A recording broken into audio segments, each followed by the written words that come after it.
Okay, now आज का method बहुत इंपॉर्टेंट है और समझ में आ जाए तो बड़ी बात है।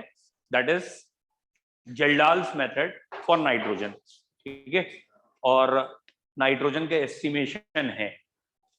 ठीक है, estimation for nitrogen, estimation of nitrogen by Kjeldahl's method.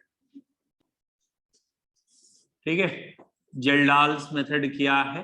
ये टाइट्रेशन बेस्ड मेथड है और कल मैंने आपको इतनी हिंट दे दी थी, उस हिंट को एक बार रिवाइज करा रहा हूं। क्या चीजें बार बार चाहिए होंगी कि इसमें ग्राम इक्विवेलेंट्स का गेम है बेटा। ये सारी टाइट्रेशन ग्राम इक्विवेलेंट्स से की जाती है।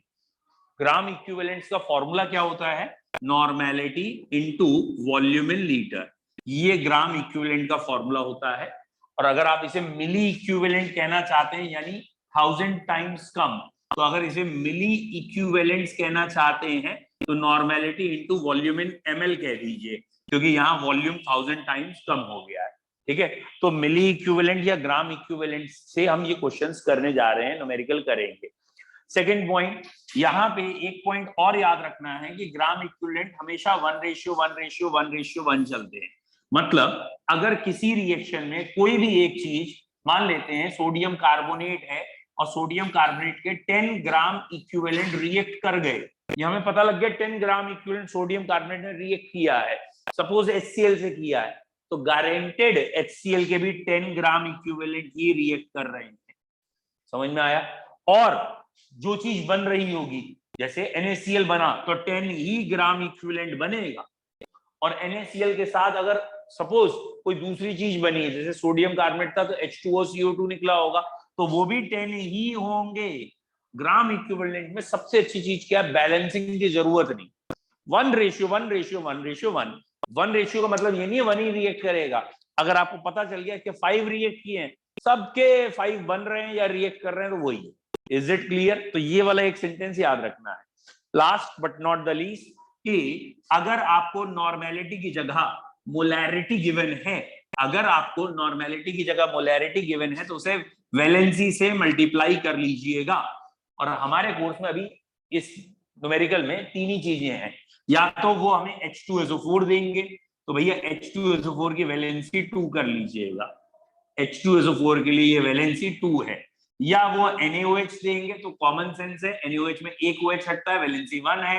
अमोनिया से NH4OH हो जाता है, उसकी भी वैलेंसी 1 है।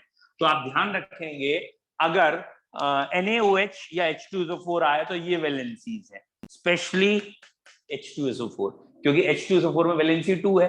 तो भैया अगर आपने यहाँ 2 से मल्टीप्लाई नहीं किया तो आंसर गलत आने लगेगा। और बाकी अगर 1 लिखा है तो तुम करो या मत करो मल्टीप्लाई, जो नॉर्मेलिटी है वही मोलैरिटी। यहां तक क्लियर है? ये इतने पॉइंट क्लियर हैं आपको? एक बार फिर इन पॉइंट पर नजर डाल लीजिए जेल्डाल मेथड शुरू करने से पहले, क्योंकि ये थोड़ा सा मेथड ऐसा है कि आपको कंफ्यूज कर सकता है।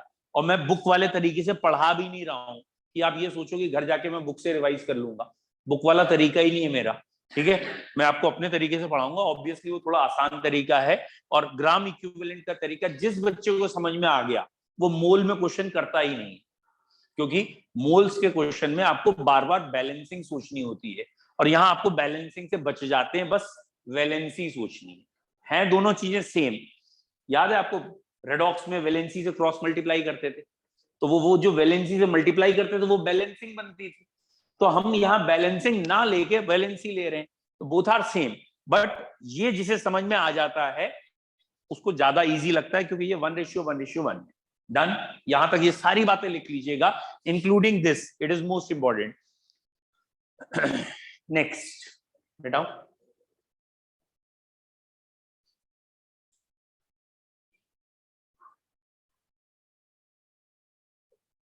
लिख लिया है बेटा? लिख लो ये अभी, क्योंकि क्वेश्चंस आएंगे फिर आपको इन चीजों में प्रॉब्लम आने वाली है, इसलिए मैंने ये लिखा है वॉल्यूम इन ml। ये वॉल्यूम है, वॉल्यूम इन ml है तो मिली इक्विवेलेंट बोलते हैं। वॉल्यूम इन लीटर है तो इक्विवेलेंट्स बोल देते हैं, या ग्राम इक्विवेलेंट। ग्राम इक्विवेलेंट का एक और फॉर्मूला भी होता है, ग्राम इक्विवेलेंट। अगर कोई चीज सॉलिड दे रखी है तो वेट अपॉन इक्विवेलेंट वेट। अगर कोई सॉलिड दे रखा है तो वेट अपॉन इक्विवेलेंट वेट। जो बहुत कम यूज करना पड़ेगा आपको। डन, मिटा दूं बेटा, सबने लिख लिया। अब नेक्स्ट, मान लीजिए आप कोई चीज खरीदने जा रहे हो, एक सिंपल एग्जांपल ले रहे हैं, आप कोई एक सब्सटेंस खरीदने मार्केट गए, बस किस्मत खराब थी, आप अपने जानने वाले की दुकान में पहुंच गए, ठीक है। लेट सपोज मैं मार्कर खरीदने गया, और मार्कर खरीदने में एक ऐसी स्टेशनरी में चला गया जो मेरे जानने वाले की, ठीक है। मैंने उससे मार्कर ले लिए, सपोज एक पैकेट ले लिया जिसमें 10-15 जो भी है, मैंने एक पैकेट मार्कर ले लिया।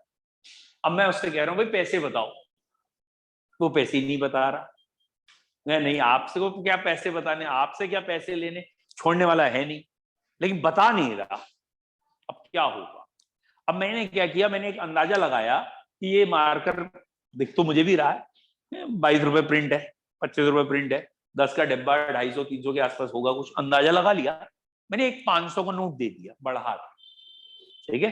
अब मैंने 500 का नोट दे दिया, मैंने अब भाई तुम्हारी जितनी इच्छा श्रद्धा काट लो, और पैसे बचे हुए दे दो। अब वो पैसे भी नहीं लौटा रहा, ठीक है। अब मैं बचे हुए पैसे का मतलब अपने हिसाब से कुछ ना कुछ लूंगा, तो उसने मुझे एक तरफ किसी तरफ इशारा कर दिया, लेट सपोज, ठीक है, कि जब मार्कर लेने आए हो तो रिफिल इसकी जो इंक है वो भी ले लो, आपको बहुत बढ़िया भी रहेगा, और मेरी तरफ से ले जाओ। समझ में आ रहा है? तो वो जो रिफिल था वो लेट सपोज 300 रुपए का है, ठीक है, और मेरे सामने कोई लेके गया 300 का, मैंने चलो ये तो 300 का है, ठीक, मैंने 500 का नोट दिया है उसे, और मैंने कहा ऐसा करो ये रिफिल भी दे दो साथ में। चालू हम भी कम नहीं है, हमें मार्कर पर मालूम है 25 रुपए प्रिंट है, 25 रुपए प्रिंट का मतलब 10 मार्कर कितने के हुए, 250 के, और रिफिल कितने का वो बेच रहा है, 300। हमारा काम पूरा हो गया 550 का, नोट हमने 500 का ही दिया। हमें कितने के पड़े मार्कर? 500 के पड़े, 200 के तो पड़े। मार्कर कितने के पड़े? कैसे पता लगा 200 के पड़े? ये हमने 500 का नोट दिया, 300 का गारंटेड माल ले लिया, तो बचे हुए 200 ही तो मार्कर में लगे।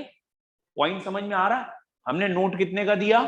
500 का, और एक हमें 100% श्योरिटी है कि हमने जो छीन लिया उससे वो 300 का माल था, तो 300 का माल तो 100% है, और वो बचे हुए 200 हमारे काय में एडजस्ट हुए हैं फिर मार्कर। Is it clear? अब जरा ध्यान से सुनना, ये जो 500 रुपए थे ये था H2SO4, ये अभी धीरे धीरे समझ में आएगा ये H2SO4 500 क्या है। एक्चुअली में हम पढ़ रहे हैं एस्टिमेशन ऑफ नाइट्रोजन, पूरे एग्जाम्पल को बाद में लगाना, पहले सुन लो एग्जाम्पल क्या है। H2SO4 या नाइट्रोजन का एस्टिमेशन करने के लिए ये जो जेल्डाल्स या के जेल्डाल्स मेथड है वो क्या है? ये कहता है ऑर्गेनिक कंपाउंड में जितनी भी नाइट्रोजन है उसको अमोनिया में चेंज करो। The nitrogen of organic compound is converted into ammonia bye series of reaction. हमारे पास जो नाइट्रोजन ऑर्गेनिक कंपाउंड में है उसे अटरम बटरम रिएक्ट कर करा के काय में बना देना है अमोनिया। जितनी भी नाइट्रोजन है सबको काय में चेंज कर दिया अमोनिया, ठीक। लेकिन ये अमोनिया कितनी बनी ये पता ही नहीं चल रहा। ये अमोनिया कितनी बनी पता, यहां तक क्लियर? लेकिन एक अंदाजा तो लग जाता ना कितनी अमोनिया है। ये अमोनिया क्या है? मार्कर। समझ में आया? ये क्या है? हमारे वो मार्कर खरीदने गए थे इसमें 25 रुपए प्रिंट था, लेकिन लग रहा है कम का भी मिल सकता है, ठीक है। तो ये अमोनिया बन गई। अब अमोनिया को न्यूट्रलाइज कौन करेगा? H2SO4। अमोनिया को कौन न्यूट्रलाइज करेगा? H2SO4। ये हमने बाहर से ऐड किया, ये हम बाहर से डाल रहे हैं, तो हमने ये बाहर से H2SO4 कितना ऐड किया? ये बाहर वाले H2SO4 की नॉर्मेलिटी है, ये वॉल्यूम है, और ये मल्टीप्लाई कहलाता है ग्राम इक्विवेलेंट्स। तो हमने H2SO4 जितने बाहर से डाले वो हमें पता है हमने कितने H2SO4 डाले, ये वो 500 का नोट है जो हमने दिया। डन। लेकिन इन दोनों की जब रिएक्शन होती तो पता ही नहीं चलता रिएक्शन रुक कहां रही, मतलब ये H2SO4 कितने अमोनिया से रिएक्ट कर रहा है ये पता नहीं चल रहा। और H2SO4 हमने ऐड किया है एक्सेस में, जैसे मार्कर का बिल तो था 200 रुपए, लेकिन हमने उसे कितने दिए थे? 500 रुपए। तो ये H2SO4 क्या है? एक्सेस, ठीक। अब हमने एक मार्कर के इंक की बॉटल उससे जबरदस्ती छीनी थी, कितने की थी वो? 300 की। वो कैसे पता लगा 300 की है? ठीक है, तो ये H2SO4 जो है अब कुछ तो इससे न्यूट्रलाइज हो गया, जो H2SO4 रिमेन रह गया है, रिमेन इससे न्यूट्रलाइज होने के बाद उसको हमने काय से न्यूट्रलाइज किया, NaOH। हमने NaOH बाहर से डाला और इसे न्यूट्रलाइज किया। ठीक है, मान लो जो NaOH हमें न्यूट्रलाइज करने के लिए डालना पड़ा वो N1V1 डालना पड़ा, इतना NaOH हमें डालना पड़ा H2SO4 को न्यूट्रलाइज करने के लिए। समझ में आ रहा है? What is N into V? Gram equivalent.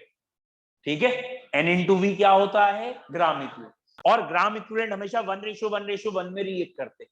और ये जो टाइट्रेशन है ना, ये जो रिएक्शन है, ये स्ट्रॉन्ग एसिड स्ट्रॉन्ग बेस का न्यूट्रलाइजेशन है। इसमें इंडिकेटर डाल के पता कर लेते हैं एंड पॉइंट आ गया यानी न्यूट्रलाइज पूरे हो गए।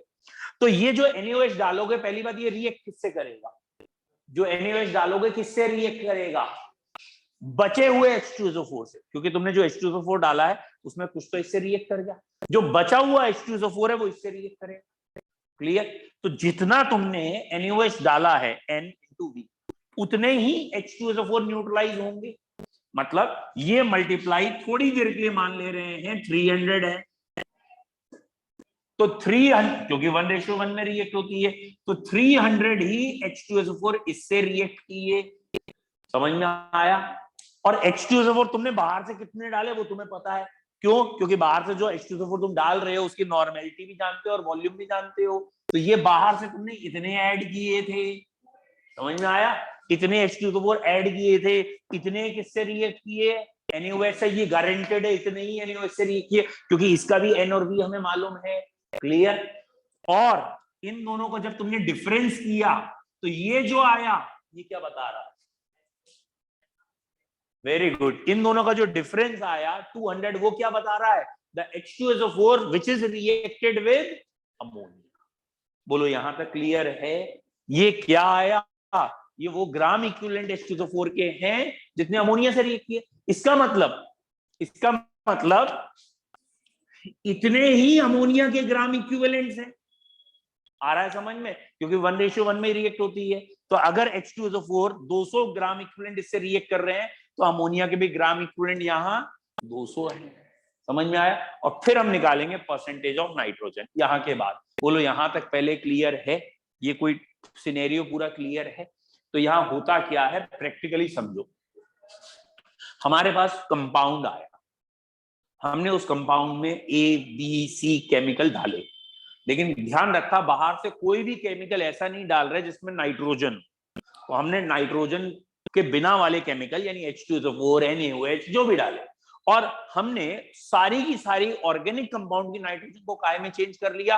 अमोनिया में। तो इस मेथड का पहला पॉइंट क्या है? The nitrogen of organic compound is first converted into ammonia bye series of reaction. उनमें हम बाहर से नाइट्रोजन नहीं डालते, अमोनिया बन गई। नाउ अब जब अमोनिया बन गए तब उसके बाद लेट N into V, ये V ml में भी हो सकता है, लीटर में भी हो सकता है। वो कॉमन सेंस है, अगर ml है तो मिली इक्विवेलेंट हो जाता है और अगर लीटर लिया है तो इक्विवेलेंट हो जाता है। नाउ मान लो मैं इसको अब कह रहा हूं NHVH, मतलब समझ में आ गया? H2SO4 के लिए मैंने H ले लिया, इतना इनिशियली हमने H2SO4 ऐड किया। जब हम H2SO4 बीकर में डालेंगे या किसी कंपाउंड में डालेंगे उसमें पहले से अमोनिया बन चुकी होगी, जैसे ही डालेंगे कुछ ना कुछ H2SO4 न्यूट्रलाइज हो गया। हमें नहीं पता कितना न्यूट्रलाइज हुआ क्योंकि इस टाइट्रेशन का एंड पॉइंट इजीली नहीं मिलता। अब हमने जो H2SO4 डाला वो एक्सेस में है। अब उसी बीकर में हमने फिर से क्या डालना शुरू किया? Na। जो हम NaOH बाहर से ऐड कर रहे हैं उसकी नॉर्मेलिटी हमें पता है कितनी है, और वो जब ड्रॉप बाय ड्रॉप ऐड कर रहे हैं तो हमें पता है कितना वॉल्यूम भी ऐड है। तो जैसे एंड पॉइंट आएगा टाइट्रेशन रोक देंगे। तो हमें यहां से NaOH, ये N लिख दिया मैंने, या इसे N1V1 ही रहने देते हैं, N1V1 ये क्या है? ये क्या है? अमाउंट या gram equivalent of NaOH which are reacted with remaining H2SO4। भाई यहां से यहां रिएक्ट कर गया रिमेनिंग, फिर ये जितना ऐड किया था माइनस ये किया। ये समझ में आया? ये जितना ऐड किया माइनस ये किया तो क्या आया? Gram equivalent of H2SO4 reacted with ammonia. और ये जो अब आएगा उससे परसेंटेज हम निकालेंगे। बोलो क्लियर है? पहले यहां तक क्लियर है? पहले यहां तक लिख लेते हैं, फिर हम अगले स्टेप पे आएंगे। और गारंटी दे रहा हूं अभी ये टफ लगेगा आपको 2-3 मिनट तक, लेकिन जब मैं न्यूमेरिकल आपके सामने रखूंगा, न्यूमेरिकल आपसे चुटकियों में होंगे और बिल्कुल सही होंगे। लिखें हेडिंग का नाम एस्टिमेशन ऑफ नाइट्रोजन, मेथड का नाम Kjeldahl method, estimation of nitrogen Kjeldahl's method, के से स्पेलिंग शुरू है और जेल्डाल है JELDAHL है शायद, ठीक है, जेल्डाल्स मेथड। पहला पॉइंट लिखें,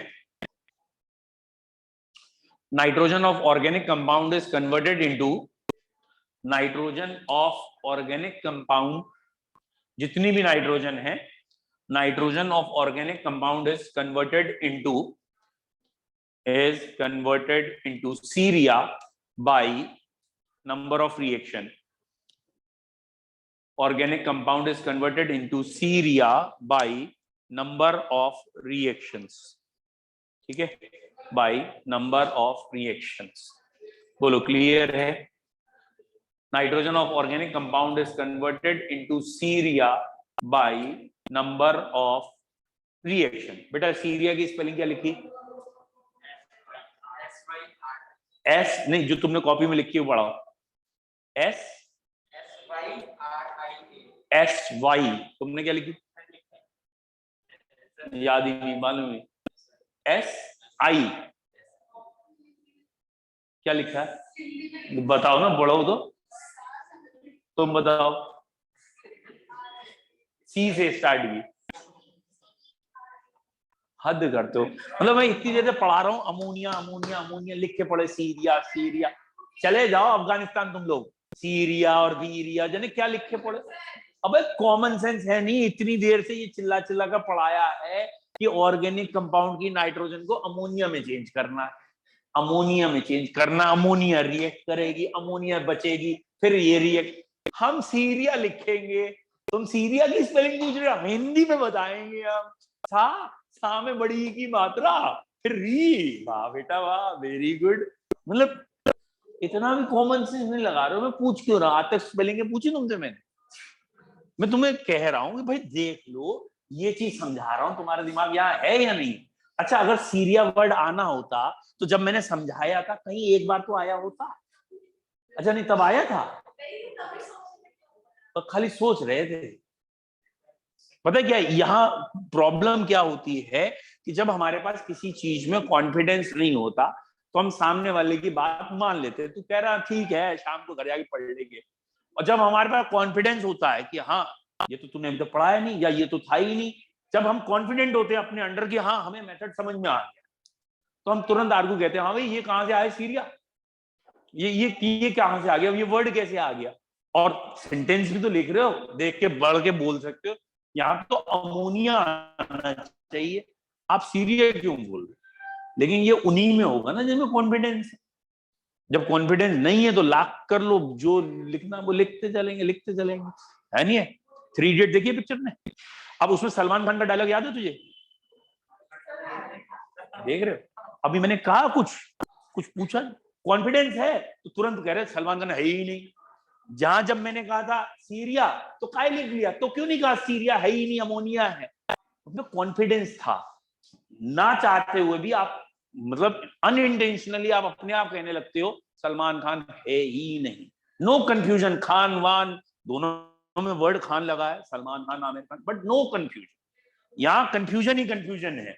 बोले अमोनिया सीरिया आसपास के लग रहे थे हमें, पता नहीं क्या लॉजिक है भाई, अमोनिया और सीरिया आसपास के। चलो भैया लिख लिया है, फिर से एक बार देख लो। First of all the nitrogen of organic compound is converted into ammonia. और बेटा अगर तू हिंदी में लिखेगी तो पहले आ लिखेगी, फिर माँ पे ओ की मात्रा लगाएगी, फिर ना पे छोटी की मात्रा लगाएगी, फिर या लिखेगी, ठीक है? Ammonia. First all the nitrogen of organic compound is converted into ammonia bye a series of reaction, ठीक है? अब 2 स्टेप में रिएक्शन है, ठीक? नेक्स्ट लाइन से लिखें, H2SO4 is added in excess. इसके बाद H2SO4 added in excess. ये मैं अभी पहले प्रोसेस बता रहा हूं कि हम H2SO4 डालेंगे कुछ एक्सेस में, कोई अभी N/V नहीं लिखेंगे। H2SO4 is added in excess, comma some of the H2SO4, कुछ H2SO4 जो है, some of the H2SO4 is reacted with, some of the H2SO4 is reacted with, पहला जो H2SO4 है वो अमोनिया से रिएक्ट करेगा। Some of the H2SO4 is reacted with H2SO4, some of the H2SO4 is reacted with H2SO4. ओफो, हद हो गई, ammonia NH3, some of the H2SO4 is reacted with NH3 आना है, बोले ना। अब क्या आएगा, जो H2SO4 बच गया उसको हम टाइट्रेट करेंगे किससे, NaOH। तो कहां से आ रही है बेटा, लिखे, चलो लिख। The remaining H2SO4 is titrated with, titration का मतलब ही होता है कि अननोन सॉल्यूशन की नॉर्मेलिटी निकालना with the help of known solution. The remaining H2SO4 is titrated with NaOH, with NaOH।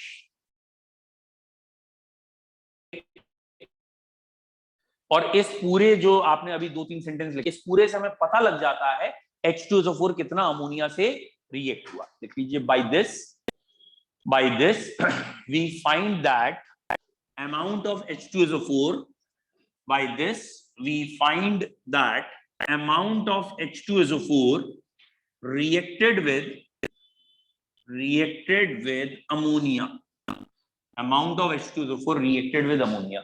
और ये जब आ जाएगा तभी न्यूमेरिकल हम आगे शुरू कर पाते हैं। तो यहां तक हमें करना। अब हम वही स्टार्ट कर रहे हैं न्यूमेरिकल करना।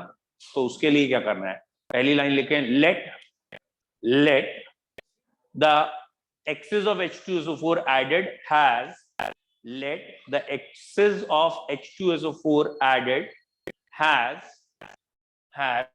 normality N1। ठीक है, तो ये जो H2SO4 आपने बाहर से ऐड किया है has normality N1 and its volume is V1 ml। ठीक है, अभी ml में लिखवा दे रहे हैं, its volume is V1 ml। तो उसकी नॉर्मेलिटी N1 है और उसका वॉल्यूम V1 है। ठीक है, तो इससे ये आया, therefore the milli equivalents of H2SO4 initially added, ये आपने कितने ऐड किए हैं, initially added is equal to N1V1। ठीक है, मिली इक्विवेलेंट कैसे निकाले जाते हैं, normality into volume in ml milli equivalent होता है। तो मैंने अभी मिली इक्विवेलेंट कह दिया है, तो वॉल्यूम ml में रहेगा। जब मैं इक्विवेलेंट कहूंगा तो वॉल्यूम लीटर में होगा, मिली इक्विवेलेंट कहूंगा तो वॉल्यूम ml। बोलो यहां तक क्लियर है? ठीक, अगला point, let the NaOH added, ठीक है, which react कह लो, न्यूट्रलाइज कह लो with बेटा H2SO4। अब आपको ये समझ में आना चाहिए कौन सा H2SO4 है ना, अमोनिया से रिएक्ट करने के बाद बचा हुआ H2SO4 है। ठीक है, has normality N2 and volume V2 ml, has normality N2 and volume V2 ml। यहां तक क्लियर है? ठीक है, therefore the milli equivalents of NaOH reacted with H2SO4 is equal to N2V2। समझ में आया? तो इतने N2V2 ये रिएक्ट करते हैं, इतने मिली इक्विवेलेंट आपने H2SO4 के ऐड किए थे और इनमें से इतने मिली इक्विवेलेंट NaOH के आए, तो इतने ही H2SO4 के रिएक्ट करेंगे क्योंकि 1:1 में चलता है।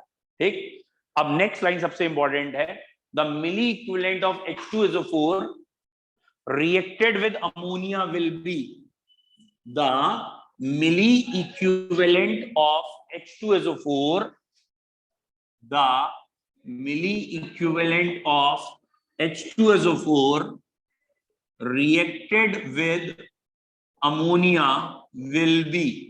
बताओ, ये जरा सोच के बताइए, reacted with ammonia will be क्या सेम? कोई वैल्यू बोलो ना। N1, आप बोलो, खाली N1V1 या N1V1 माइनस N1 N2V2 या खाली N2V2? खाली N1V1। आप बोलो, आप बोल चुके हो, पढ़ लो, जब लिखाया उसे पढ़ के सोच के बोल लो। हाँ, क्या बोल रहे बताओ? थोड़ी देर पहले तो तुमने कुछ और कहा था। Okay okay, I got it, got it. तुमने ही बदल लिया अपने आप, बोले भाषा से ऐसा लग रहा है यही सही है।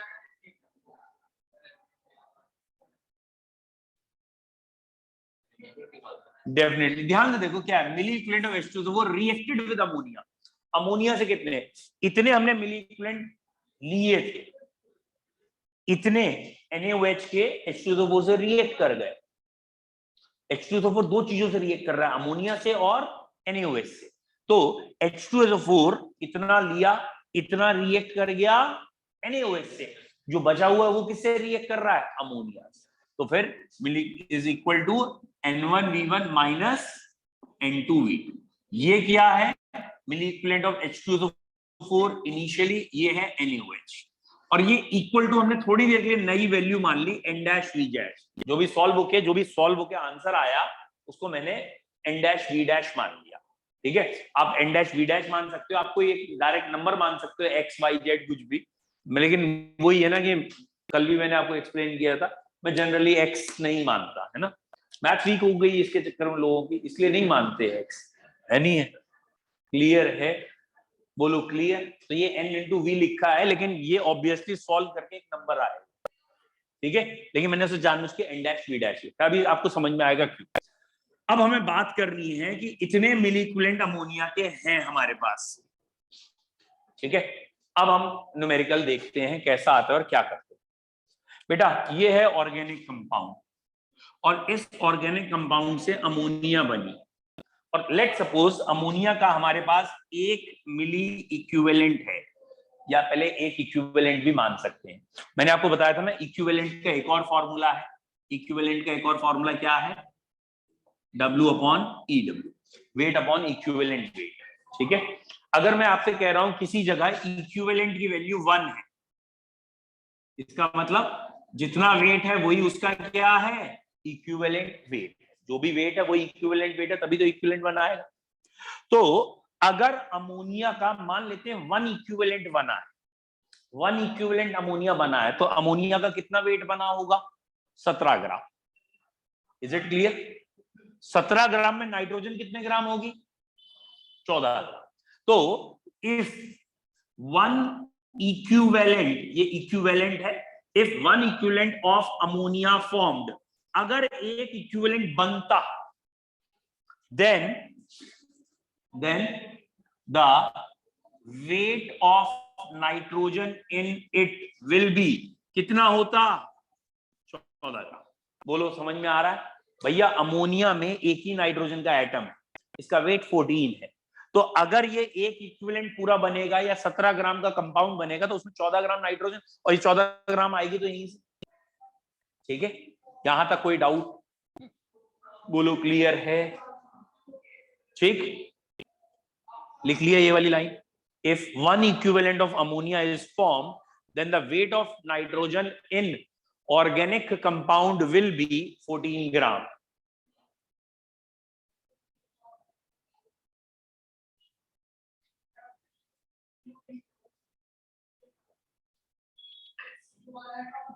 ठीक है,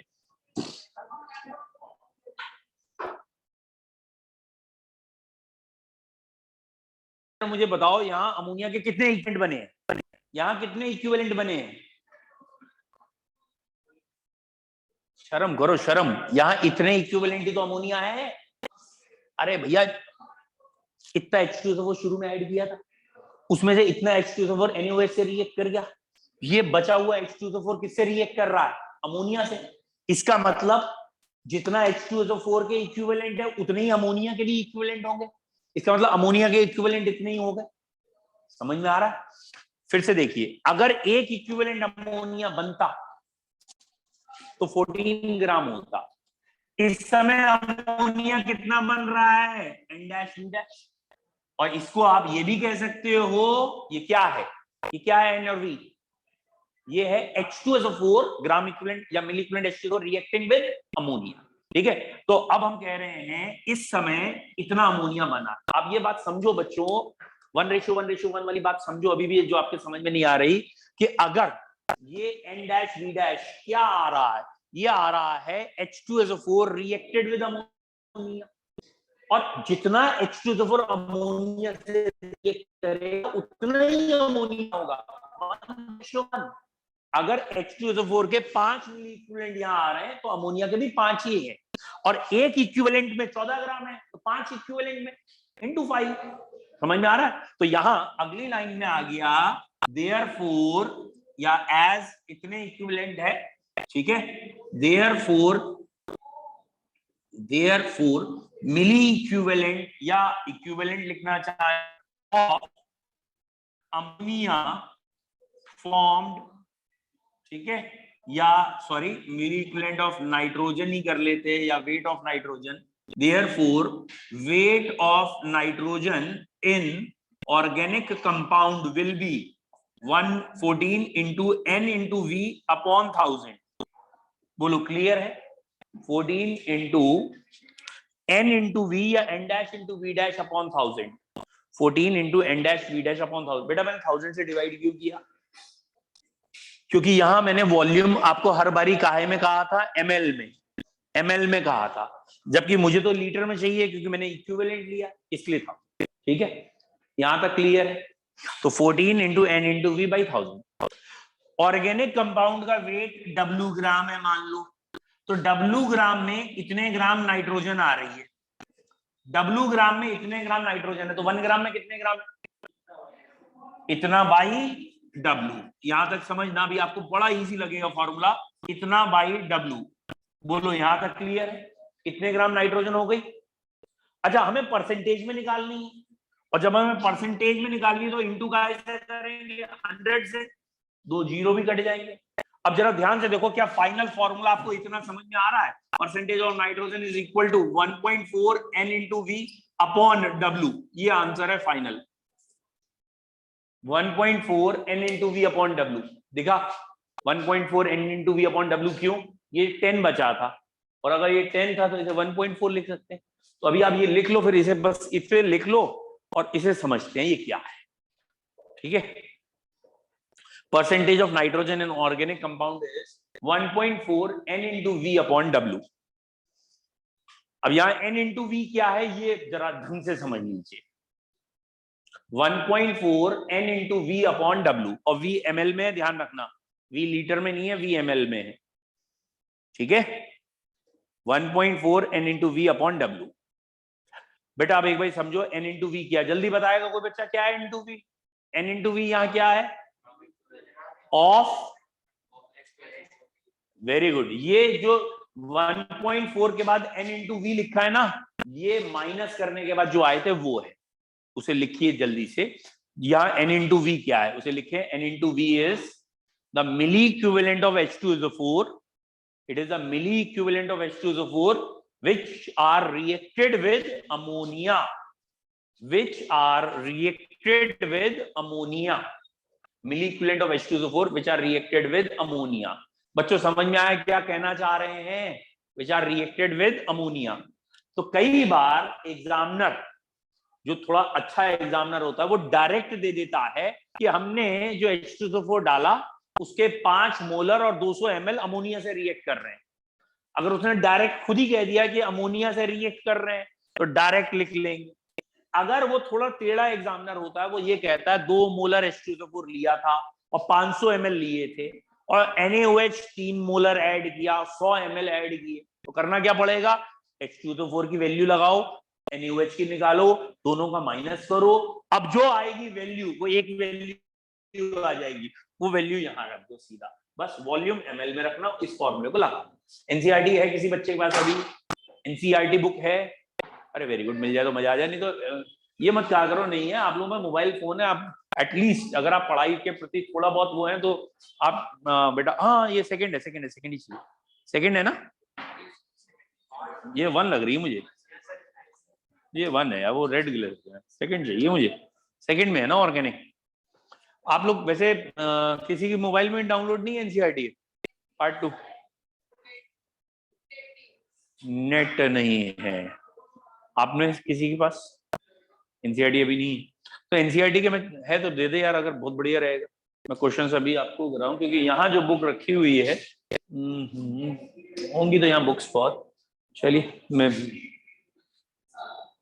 है, जल्दी बताओ, नहीं तो कल मैं आपको प्रिंट निकाल के लाऊंगा, इसके क्वेश्चंस कल कराऊंगा, ठीक है? ये आई होप सो मेथड समझ में आ गया हो। मुझे मालूम है पूरा एक टर्न लेता है, और अगर अभी हमारे पास 10 मिनट है, 5-10 मिनट, लेकिन प्रॉब्लम इज दैट हमारे पास बुक नहीं है, ठीक है? क्वेश्चंस करा देता और सारे क्वेश्चन समझ में आते। कल हम इसके एस्टिमेशन के शुरुआत से क्वेश्चन करेंगे। आई मीन टू से जो हमने केरियस मेथड के नाम नहीं बताया मैंने आपको, एक केरियस था, एक लाइबिक था, लेकिन वो सबका फॉर्मूला वही था, x/y/100 वाला, बस इसी का एक फॉर्मूला अलग था। कल हम इसके न्यूमेरिकल्स आपको इस चैप्टर के कराएंगे, ठीक है? चलो बच्चों, have a nice time, bye. Thank you sir.